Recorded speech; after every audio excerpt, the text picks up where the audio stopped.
we rolling? We are. All right, well, thank you everybody for coming out tonight. We are so thrilled, so excited to have the great Hib Sabin in town from Santa Fe, New Mexico. Hib has been showing his magnificent, interesting, compelling storytelling sculpture with our gallery now for, we believe, 13 years. And this is actually his first visit to Bend. And so it's very exciting that you all came out to help welcome Hib to the area. He did say to me today, he says, there must be something in the water in Bend. I don't know that I've met a nicer group of people. So he walked around town today and had a really nice visit. But he's here to talk to us about some of his beautiful new works, tell us the stories and the inspiration. And we thank you for all coming out in attendance. And I'm just going to turn that over to Hib. Good. Thank you. It's great to be here after all these years. I always thought that Bend was so remote to get to, but now I find that's not so. And, I come from Santa Fe. We're both tourist towns, about the same population, but I can tell you these people are much more friendly here than the ones in Santa Fe. And I could get into a whole story on that. We'll let that one go. So, my work is about human nature. Why animals? Well, I've found out over the years that I can get the concepts of human nature across to the public much more if I use the animal form or the hybrid animal-human form than otherwise. In the early to mid-1990s, I became very interested in shamanism. Both historically and as a healing contemporary practice. And I was involved with the Foundation for Shamanic Studies out in California, went to many workshops, was trained as a healer and so forth, but I found out that what my main interest was not actually healing, working person on person, but carving, speaking to people through carving, through the ideas. So much of my early imagery was animal imagery, but I've always been fascinated by spiritual implements, you know, whether it be the brazier of the Christians, or the dorje of the Tibetan Buddhist, or handheld instruments that have psychic power to them. And so my main interest then went from healing to creating these implements. So much of my early work has to do with, and I'll talk about several things like the power stick, the raven, that's the kind of thing I was carving early on. And then I began to move on, and I became fascinated by different concepts of human relationships, interactions, and so forth. And I became involved with a gallery in Seattle called Stonington Gallery, which deals mostly in Northwest Native art. I've always been an artist, sort of a niche artist, fitting in galleries that don't seemingly fit with my work and doing very well, which I've always found interesting. And so I became very fascinated with Northwest Native mythology. I've always been interested in worldwide mythologies. I've traveled a great deal around the world and dealt with Native peoples in many lands and so forth. And so this all started to come together. And I think the theme that most interested me was light and dark, because these are the basic tenets of human nature, light and dark. And so there's a myth in Northwest Native art of Raven, and Raven takes two forms. The form most of you are probably aware of is the trickster, but the Raven is also creator. There are two aspects. In some native cultures, they think of them as brothers. Um, and the story of Raven is very interesting. It's very much like the Old Testament in Christianity. You know, in the Old Testament, like everything was dark. And God said, let there be light. Well, in native mythology, particularly the Simpsons and the people farther north up the coast, of the west coast, they think of the world, the universe, as being dark. And so Raven came along.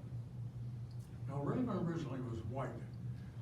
And he came along, and he came down, and he found out that there was a certain chief that had a box, a carved Northwest native box. And in that box was like daylight. We would call it the sun. And so, I'm not going to go into the story, but he manipulates himself into the favor of the old chief as his grandson. And he keeps saying to the chief, let me open the box, granddaddy. And granddaddy says, not on your life. And eventually, he tricks him, and he opens it up, he grabs the orb, the sun, daylight, he flies out to the smoke hole of the longhouse, and lo and behold, because it's sooty, he turns blind. And just before the chief grabs him, he kicks the orb into the sky, and it becomes the sun. And so, daylight. But this character, he's rudderless, but very intelligent. He's amoral. He's the opposite of his brother, but they're intertwined totally. And so I think of you could say that in looking at that light and dark, good, evil, clear, obscure, moral, immoral, or immoral, objective, subjective, truth, untruth, lie, love, hate, consciousness, in more recent times in our psychological area becomes more conscious and unconscious or subconscious.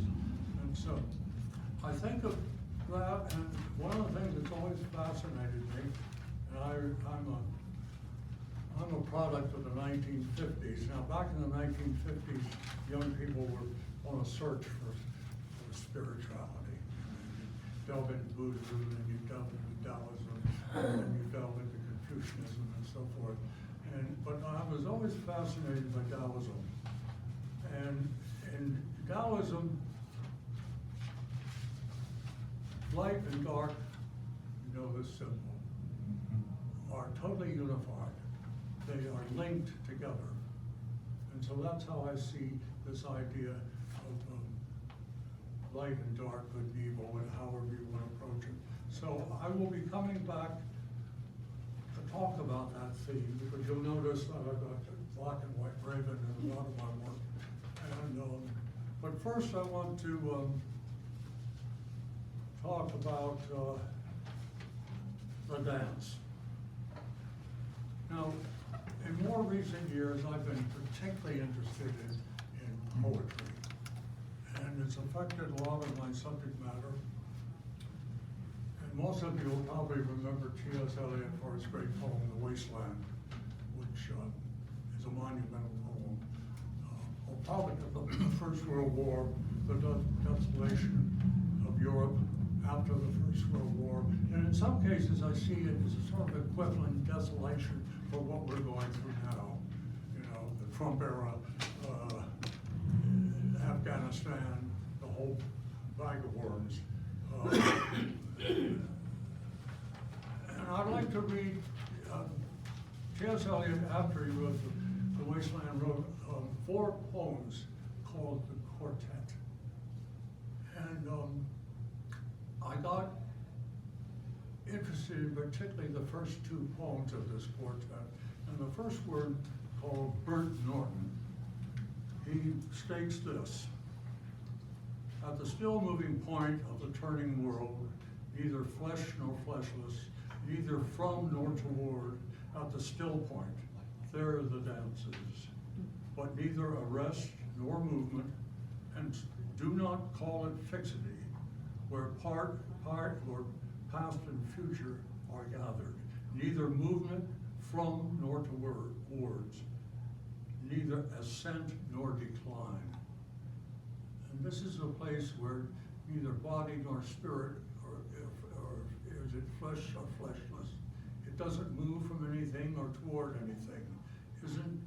It isn't goal-oriented. It's a place where the souls can find a sense of stillness and peace as the world continues to change. And so this is what I came up with. Now, this piece has been cut into 3 pieces because it can be sold as individual pieces or as a unity. But originally this was just one stand with these 3 figures. And so what I have here, the black raven and white raven, to me this constitutes human nature. And I think of human sense of time is from birth to death. It's a linear movement. Whereas universal or time is stands still. And there's an intersection somewhere along where the 2 intersect. And this is what this dance is. You can think of the 2 ravens as the concept of linear time, dancing furiously through life. Whereas the dance master, sort of almost like a Sufi-like dancer, is eternal time. Eternal time. It's the blending of all of this together. Any questions on this piece? I'll ask this from time to time as I'm moving through. Try the next one, please. Oh, it's up here, I'm sorry. The next one is light and dark. It gets right to the crux of things. Can you pass out the first? Now, I'm sorry, we don't have a projector here, so you're going to have to share these photographs. So just imagine you're in grade school.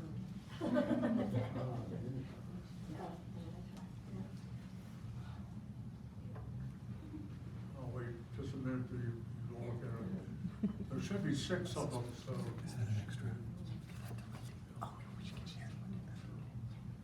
Now, Picasso,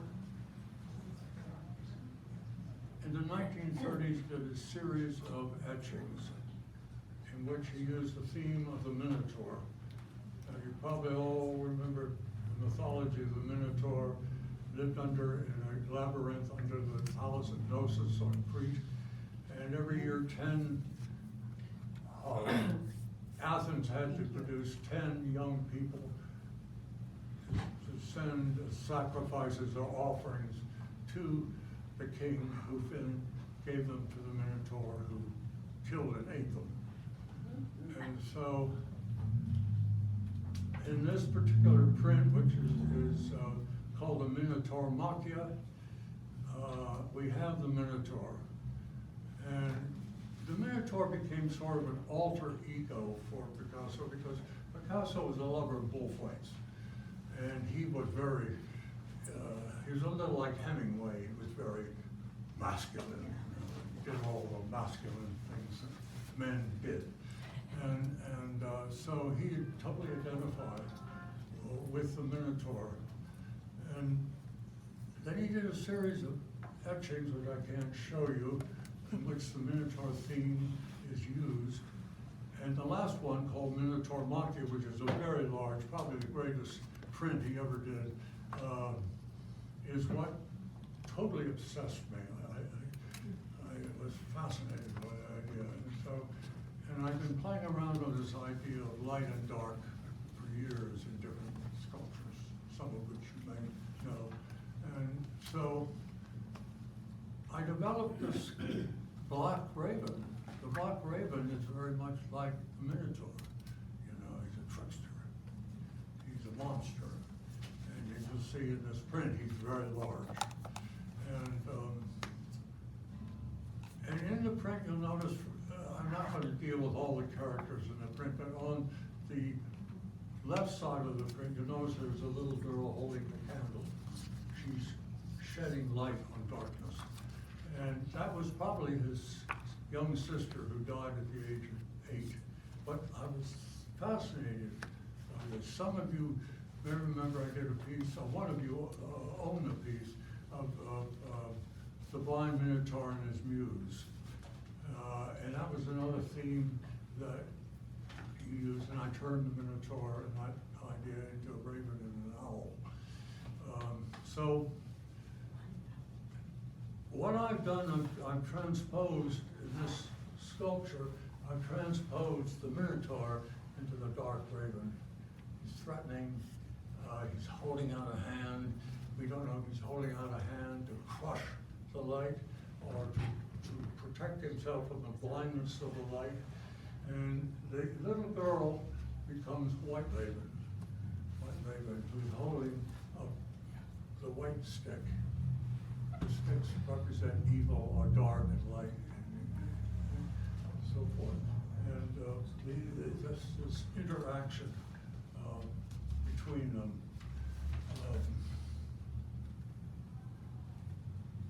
But I always like to think of this piece that the dark raven is blinded by the light. You know, he's not trying to destroy. He's not like the Minotaur. He's, in a sense, he's yearning, he's reaching out. And so that's basically the nature of that piece. Okay, next, please. Yep.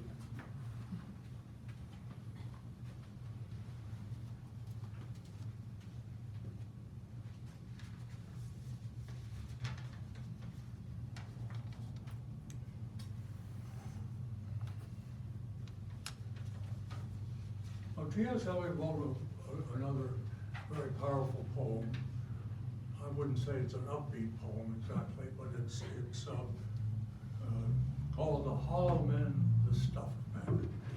Let me read you part of this poem. Remember, this is after the First World War, and it explains a lot. We are the hollow men, we are the stuffed men, leaning together, headpiece filled with straw, alas. Our dried voices, when we whisper together, are quiet and meaningless, as a wind in dried grass, or rat's feet over broken glass. In our dried cellar, shape without form, shade without color, paralyzed force, gesture without motion. Those who have crossed with the direct eyes to death's other kingdom, remember us, if at all, not as lost, violent souls, but only as the hollow men, the stuffed men.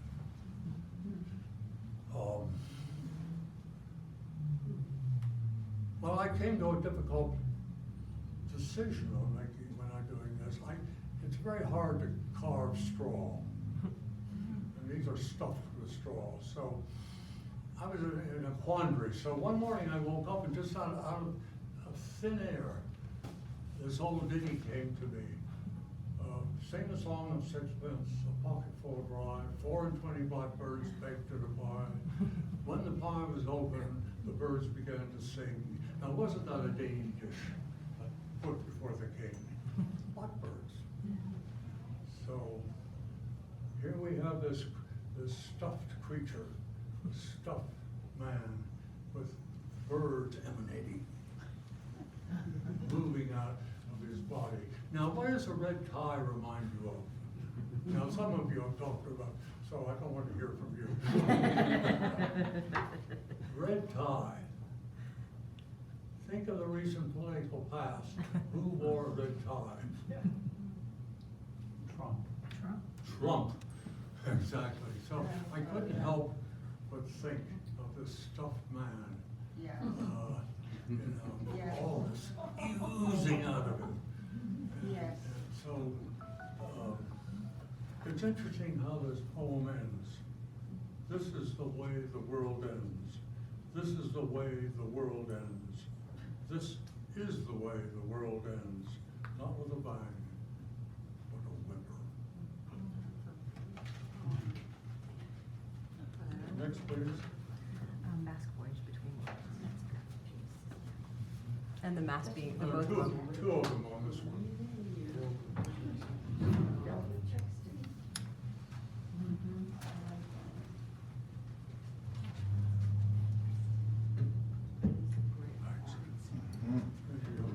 Yep.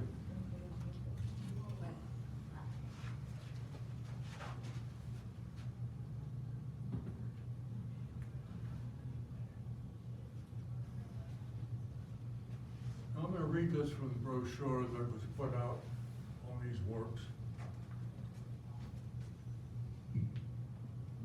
Thanks. This past fall, while walking in a pine forest, I came across a pelvis bone of a young deer lying horizontally on a in a bleached state on a bed of pine needles. Picking up the bone and holding it vertically before me, it morphed into a mask shape. What had once been a functioning element of a deer's skeletal structure, now through decay and death, had reemerged and been born as a haunting face mask whose vacant eye sockets beckoned me past through them into the realm of immortality. I mused on such a mask might be utilized. Could it have been worn by a chorus in a Greek tragedy? Or was it a power source danced by a hunter-gatherer shaman? Then again, I imagined it as the face of Charon, the ferryman who transports the soul of the departed across the river Styx. If you know your Greek mythology. I decided to do several drawings of this, and then eventually they morphed into these pieces. And one of them is called The Mask Voyage Between the Two Worlds, and the other one is The Mask Being of Immortality. And this just gives you the idea of how the mind works in the artistic process. I mean, to me, I've seen these before, but it just fascinated me. I picked this up, it just had such power to it, you know. And so I just wanted to share that with you next. I will say, this show was originally in Seattle at the Mockingbird Gallery, and I had this brochure. It was sort of a subtext in a larger show. And I did a series of drawings, which Jim, I think, has a booklet, you can look through them. The drawings are still available. Somehow I didn't touch an audience in Seattle, none of them sold. But, so everything is still available. And the drawings aren't here, but if you're interested in them, they can be obtained. I Yeah. have a question. So, did you do anything with those, or? I mean. Yeah, you go right through the eye sockets. No, I into mean. eternity. Oh, okay. No, I mean, did you? This is carved, correct? This carved. Oh. So This is a carving based on that design. I got it. Well, I was wondering how you got such a tiny mask on the other one. Okay, I got it now. A very small deer.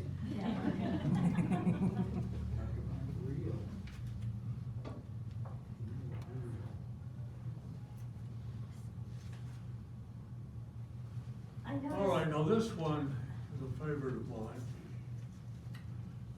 And this comes from T.S. Eliot's second poem in the quartet. It's entitled East Coker. East Coker is in England. As you know, T.S. Eliot was an Anglo-American poet. He was actually born in New England, but spent most of his adult life in England, where he wrote these marvelous poems. And in this particular poem, the first line, the opening line, is "In my beginning is my end." Now this is birth implies death. It's a linear passage from birth to death. It refers both to direction and movement and the goal that is sought after, awareness that each new beginning of life journey implies an end. And now, many of you will feel as I do that life is a big series of beginnings and ends. We all have many lives in our life, but it's always that linear progression from beginning to end. then, as you move on in the poem toward the end, let me read the last passage. If I can come up with it here, let's see.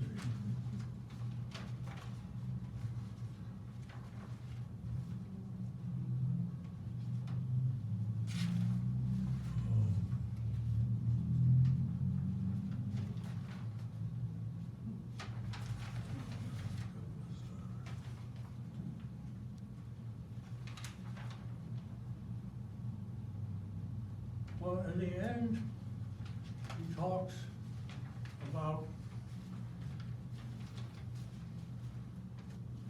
saying that old men, and this, remember, the 1930s was in still a paternalistic era where men dominated. So when Eliot usually talks about men, not men and women, except in Wasteland, he goes, there's a lot of feminine tension in that, but in this particular one, he reverses the whole concept of the beginning and the end, and he says, in the end is my beginning. And he says that old men ought to be explorers. Now that's pushing the needle a little bit. Most men don't really, as I am in 87, don't usually think of going out there and fighting windmills anymore. We're cozying down, if you were. And so what he's saying is, it's the reverse of the beginning of the poem. That the end does not bring completion, satisfaction, or fulfillment, but there's a necessity to keep pressing forward, to keep exploring. So even as you end, the object is to move on, to explore. And so, and he gets back to the idea of, remember that I talked about the still moving point earlier, and the idea that you've got different times, you've got eternal time, you've got linear time, and when the two intersect at some point. Well, what he's saying here, that even in stillness, there still needs to be movement. There still needs to be passion, and need to explore. And so the mind doesn't frizzle away. And so in this particular case, I had the eagle used twice. And part of it, the concept is the idea of stillness, contemplation. That would be the eternal aspect of time.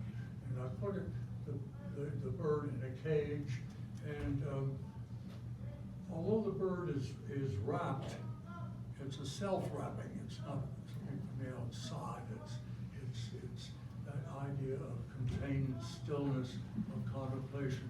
But even as you contemplate, you move on, you explore.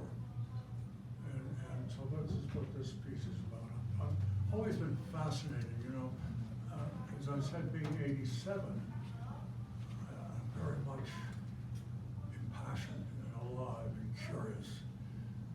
And, this is the idea that I can contemplate, but at the same time I need to move forward, I need to move on. So this is basically what this piece is about. Okay.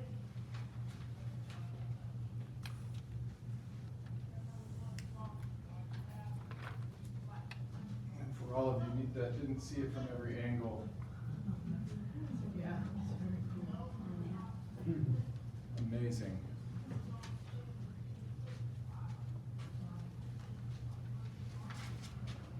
Okay, the next piece, which will pop up in a minute, it's called The Window. How many of you know Leonard Cohen? Okay. You probably know him as a singer, songwriter, but he's basically a poet, a wonderful poet. And he wrote a poem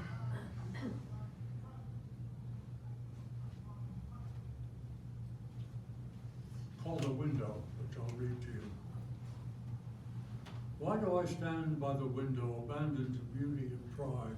A thorn of the night in my side, a thorn of the night in your bosom, the spear of the age in your side. Lost in the rages of fragrance, lost in the rides of remorse, lost in the waves of sickness that loosens the high silver nerves. Come forth from the cloud of unknowing, a kiss the cheek of the moon, the new Jerusalem glowing. Why tarry all night in this ruin, and leave no word of discomfort, and leave no observer to mourn, but climb to your tears and be silent, like the rose on the ladder of thorn.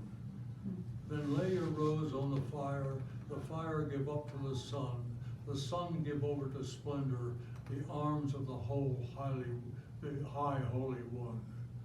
Now, there's sort of an image of Christianity in this, but he was Jewish, which is very interesting. He's also Buddhist. He went to Buddhist retreats a lot in his life. So I was fascinated by this idea of moving from one stage of consciousness to another. Now, if you look on the one on this side, you'll notice that it's proud. There's a sense of ego. There's a sense of worldliness in this. Now, in the poem, he says, "Why do you stand by the window?" But I see the window as a portal from one stage of consciousness to the other. And so on this side, you have the bird, much lighter, bowed, sense of wisdom, of resignation, and then you have the spirit flying from one place to another. So that's what this particular piece is about.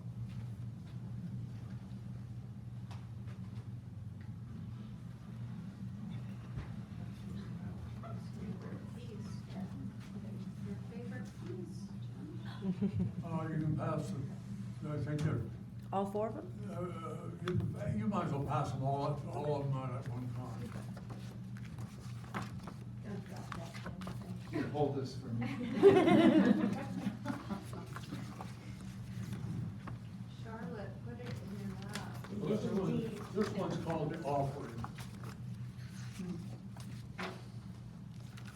You know, as you see these pictures, which are coming up this second, I've always been interested in the sacrifice and offerings at the altar, if you will. And in the first picture you're going to see, it's going to be of a Kore figure. Now, the Kore figures were ancient female figures from Greece, 5th century, 6th century, particularly 5th century, and usually they are shown holding a partridge or a bird, which is a sacred offering to the gods. These particular Kore figures were unearthed by archaeologists at the Parthenon, about 10 of them at one time. And I've always been very interested. And then you have another photograph which shows a man with a bull slung over his shoulders. Now, that bull is a sacrifice, in the same sense. And then you have one showing a Picasso sculpture holding probably a sheep. Could be a goat, but I think it's a sheep. And it's also a form of offering. And I think that Picasso was very much influenced by these earlier Greek figures.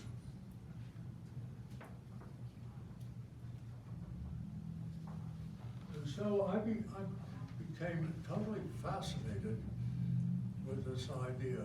And what came out of it was, again, coming back to the black-white raven. And here we have a black raven sacrificing or offering a white raven to the gods. I'm going to throw this open Socratically to you. What comes up for you based on what I've talked about and what you're feeling and what you're seeing? What's going on here? He's blind. Pardon? He's blind, the hat's pulled over his eyes. Oh, no, he's not blind. You may not see his What I eyes. mean is You he may not can't see his see. eyes, Yeah. but he's not, I'm sorry, but as I conceived it, but you may see it as being blind, so go from there. You wonder if it's a gift or something else. What would that be? Well, it's an offering, No. but is it a blessed offering or is it a trick? After all, it's trickster. Sacrifice What of did you light. get? What? Sacrifice of light. The price of light? Yeah, and, you know, maybe the positive natures or what have you. Sacrifice of innocence of purity, perhaps, particularly in light of the T.S. Eliot poems following World War I, sacrifice of that innocence, that idea that people embraced prior to that there would be no more war. So there's a mystery here. Yes. We don't know what's going on. We don't know if it's a sacrifice or it's a gift or he's blind or he can see, whatever. Did you get the last picture of the two bums? Okay, now I didn't know the sculpture. I always enjoyed Waiting for Godot. You know, these two bums out on the road sitting under a tree with no leaves, and they're waiting for him to go. Now, back at the author said Godot is not God. Everybody thinks it's God. But you know, he's up the road somewhere. And a little boy comes and said, Mr. Godot isn't coming today, but he'll come tomorrow. Well, he doesn't come tomorrow. So these two bums are just sitting around, you know, just talking. You know, sort of asinine talk, but very profound on some levels. And so when I decided to do this, the two bums, as you remember, are Estragon and can't think of the name of the other one. One's tall, one's small. Burt Lahr played one of the roles at one point in, I think, in Miami. But they're both wearing bowler hats. And it just fascinated me. You know, if you know Waiting for Go, it's partly burlesque. You know, it's old time burlesque, give and take, pitter patter, and so that's where the bowler hat came Vladimir. with. And what I see, Raven man with the bowler hat is every man, every person. And so here we have the bowler hat. And I'm going to do a new one, which I think is very prophetic. It's called, We're Having Such a Lovely Time, Let's Forget That There's Any Tomorrow. Which I think speaks volumes to our time. And so that one, okay, and then the next one, please.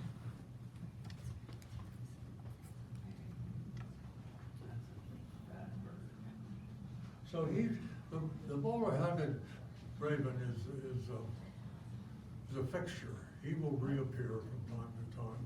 And sometimes you'll be a white raven wearing a bowler, and sometimes a black raven. You didn't tell, did anybody in the audience understand the meaning behind it? You asked everybody, what do you see in that? Well, that's all I wanted to go. They got into the meaning, I think. Okay, now this one is called Talking Heads. Now, if you are lovers of CNN or NBCS, you know you're constantly bludgeoned by talking heads. And particularly during the pandemic and the post, you know, this group that's meeting over the January 6th debacle